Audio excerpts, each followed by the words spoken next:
नमस्कार. महाराष्ट्रातील वाढते रस्ते अपघात आणि त्या अनुषंगाने ते रोखण्यासाठी शासन स्तरावर केले गेलेले प्रयत्न यासाठी आज आपल्यासोबत आहेत माननीय विवेक भीमनवार सर. नमस्कार. परिवहन आयुक्त महाराष्ट्र राज्य. सर, बोलके रस्ते या आमच्या यूट्यूब चॅनलवरती आपले सहर्ष स्वागत आहे. बोलके रस्ते हा चॅनल आमचा everything on roads and everything about roads या चॅनलवरती सर आपलं स्वागत आहे. नमस्कार. सर्वप्रथम मी बोलके रस्ते या यूट्यूब चॅनलला खूप खूप शुभेच्छा देतो. अतिशय काळाची गरज असलेला विषय आपण घेतलेला आहे, रस्ते अपघात. मला निश्चित खात्री आहे की या चॅनलमुळे रस्ते अपघात कमी होण्याकरता निश्चित मदत होणार आहे. सर, सुरुवात करूया आपण प्रश्नांना. सर, अपघाताचे प्रमाण सध्या वाढत आहेत, तर अपघात रोखण्यासाठी सरकार स्तरावरती शासन स्तरावरती काय उपाययोजना केलेल्या आहेत? त्याचा फरक काय पडला?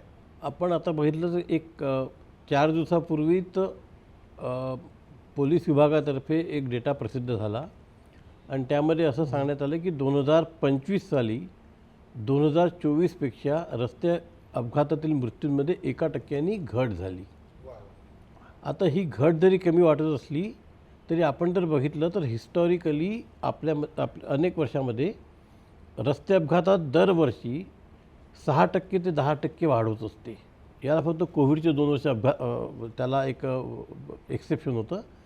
आपण ज्या काही उपाययोजना केल्या त्याच्यामुळे मागच्या 2 वर्षापासून रस्ते अपघातांमध्ये आता प्रत्यक्षात कमी व्हायला लागली आहे आणि मागच्या वर्षी 1% कमी झाले मृत्यू, त्याच्या मागच्या वर्षी 1.5% मृत्यू कमी झाले होते. छान. त्यासाठी सर काय काय उपाययोजना केल्या गेल्या? बघा, उपाययोजना आपण खूप केल्या. म्हणजे आपल्याला सांगायचं झालं तर मुळात रस्ते अपघात जे होतात त्याची आपण कारणं शोधून काढली आणि आपण प्रत्येक RTO कार्यालयामध्ये प्रत्येक पोलीस स्टेशन निहाय एकेका IMVला त्याचा आपण इन्चार्ज केलं की जेणेकरून त्याला त्या विषयातलं तिथलं त्याला लोकल नॉलेज येईल आणि मग त्याच्यानंतर त्यांनी ज्या काही उपाययोजना सुचवल्या त्याप्रमाणे आपण त्या ठिकाणी सगळ्या रेमेडियल ॲक्शन घेतल्या.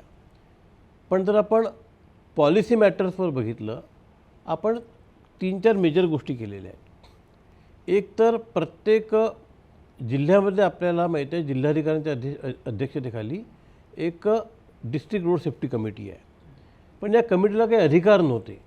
आपण एक DPDCमध्ये योजना सुरू केली आणि असं सांगितलं की तुम्हाला DPDCतला किमान 1% खर्च हा रस्ते अपघात थांबवण्याकरता करावा लागेल आणि त्याकरता आपल्याला सुप्रीम कोर्टाने देखील त्याला मान्यता दिली. आणि आता प्रत्येक RTO कार्यालयामध्ये आपण बघितलं तर प्रत्येक जिल्ह्यामध्ये किमान 1% निधी खर्च होतो आहे. हे आपण याच्याने एक केवळ लोकल स्तरावर अधिकार तर मिळाले आणि आपण एक अधिकारांचं विकेंद्रीकरण देखील केलं. कारण आपण बघितलं तर जवळपास 70 ते 80% अपघात हे लहानशा चुकीमुळे होतात आणि ती लहानशी जी चूक आहे ती आपल्याला दुरुस्त करता येते. म्हणजे कुठे एखाद्या ठिकाणी एक लहानसा खड्डा पडलेला आहे, कुठं झाडाच्या फांद्या वाढलेल्या आहेत, कोणत्या ठिकाणी समजा एक डार्क स्पॉट आहे तिथं कुठं आपल्याला रिफ्लेक्टर लावायचे आहे, कुठे लाईट लावायचे आहे. या लहान लहान गोष्टी जरी केल्या तर अपघात कमी होतात आणि म्हणूनच आपण एक लोकल लेवलला हे आता अधिकार दिलेले आहेत. सर, मग आता अपघाताचं प्रमुख कारण काय म्हणता येईल? हे छोटी छोटी कारणं झाली, पण प्रमुख कारण काय म्हणता येईल? बघा, अपघाताचं जसं कारण आहे की सगळ्यात पहिल्यांदा एक ड्रायव्हिंग डिसिप्लिनचा एक प्रकार असतो. 84% अपघात जे आहेत ते 84% अपघात हे ड्रायव्हरच्या चुकीमुळे होतात. आपण बघितलं की जर राज्यामध्ये जवळपास 4 कोटीच्या आसपास वाहनं आहे, 3.5 लाख किलोमीटरचे आपले रस्ते आहे. आपण प्रत्येक वाहनावर एखाद्या व्यक्तीद्वारे नजर ठेवू शकत नाही 24/7. म्हणून आपण मोठ्या प्रमाणात आपण आता तंत्रज्ञानाचा वापर सुरू केलेला आहे आणि ज्याला आपण आता इंटिग्रेटेड ट्रॅफिक मॅनेजमेंट सिस्टीम म्हणतो, ती आपण आता मुंबई पुणेला कार्यान्वित झालेली आहे. आणि त्याचा फरक असा पडला की ही सिस्टीम कार्यान्वित झाल्यावर 1 वर्षामध्ये त्यामध्ये जवळपास 40% मृत्यू कमी झालेले आहे. वा, छान.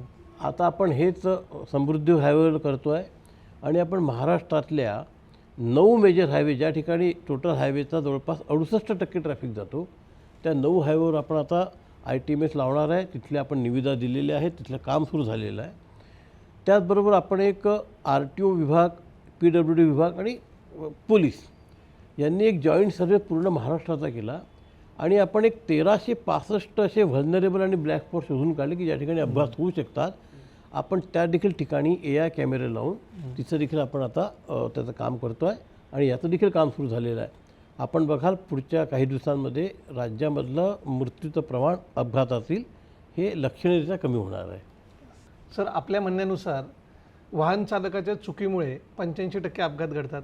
तर हे वाहन चालकांची जी मानसिकता आहे किंवा वर्तणूक आहे किंवा त्यांचं आपण म्हणूया की त्यांची गुणवत्ता सुधारण्यासाठी आपण शासन स्तरावरती काय काय उपाययोजना केलेल्या आहेत? बरोबर आहे. आपण जर बघितलं की सगळ्यात पहिल्यांदा योग्य व्यक्तीला लायसन दिलं पाहिजे. ज्याला ड्रायव्हिंग चांगलं तर त्यालाच लायसन मिळालं पाहिजे. पाश्चिमात्य देशांमध्ये कॉलेजची डिग्री मिळवणं सोपं असतं, पण ड्रायव्हिंग लायसन मिळवणं कठीण असतं. आणि आपण तर बघितलं की आज आपल्याकडे जे ड्रायव्हिंग टेस्ट होतात त्यामध्ये अनुत्तीर्ण व्हायचं प्रमाण हे 1% कमी आहे. कारण ज्या टेस्ट आहेत त्या RTOचे कर्मचारी घेतात. परंतु ज्या ठिकाणी आपण ॲटोमॅटिक ड्रायव्हिंग ट्रॅक लावले, आता आपला पुण्याला ट्रॅक सुरू झालेला आहे, या ठिकाणी जे फेलियरचं पर्सेंटेज आहे ते जवळपास 35% आहे. ही एक अशी परीक्षा आहे की ज्या ठिकाणी आम्हाला जास्तीत जास्त लोकांनी नापास व्हावं असं वाटतं. आणि आपण जर जागतिक जरी स्टँडर्ड बघितलं तर त्याच्यामध्ये असा एक साधारणतः असा नियम आला आहे की जे पहिल्यांदा लायसन घ्यायला येतात फर्स्ट टायमरमध्ये 30 ते 35% लोक हे अनुत्तीर्ण होतात. आणि हे आपल्याला ॲटोमॅटिक ट्रॅकने साध्य झालेलं आहे. आता अशाच प्रकारचे ॲटोमॅटिक ट्रॅक आपण प्रत्येक RTO कार्यालयामध्ये सुरू करणार आहे. या संदर्भात देखील आपण सगळे सरकारच्या परवानग्या मिळाल्या, निविदा प्रक्रिया पूर्ण झाली, याचे कामं देखील सुरू झालेले आहेत. आणि पुढच्या 4 ते 6 महिन्यामध्ये संपूर्ण महाराष्ट्रामध्ये ॲटोमॅटिक ड्रायव्हिंग ट्रॅक आपले सुरू होतील. यामुळे ड्रायव्हरचं जे लायसन्सिंगची जी सिस्टीम आहे त्याच्यामध्ये आपल्याला आमूलाग्र बदल होणार आहे. म्हणजे गुणवत्ता नक्कीच वाढेल. नक्कीच वाढेल. सर, अपघातातील जखमी व्यक्तींना चांगली हॉस्पिटल ट्रीटमेंट मिळण्याकरिता शासन स्तरावरती काय उपाययोजना केलेल्या आहेत? बघा, एक असा नियम आहे की आपण जर बघितलं जे सिरियस अपघात होतात त्यातले किती लोक मृत्युमुखी पडतात, ज्याला आपण क्रॅश टू फॅटॅलिटी रेशो म्हणतो, तो आपल्या देशामध्ये जवळपास 54 ते 56% आहे. आणि जे प्रगत देश आहे ज्यामध्ये अपघाताचं प्रमाण कमी आहे त्यामध्ये हा रेशो 10%च्या खाली आहे. हा रेशो कमी कधी होतो की ज्यावेळेस अपघातग्रस्ताला गोल्डन अवर ट्रीटमेंट मिळते. आणि जर गोल्डन अवर ट्रीटमेंट जर मिळाली नाही तर मग त्यामध्ये मृत्यूचं प्रमाण वाढतं. आणि म्हणून आता याच्यामध्ये नीती आयोगाने एम्सच्या सहाय्याने एक अभ्यास केला होता.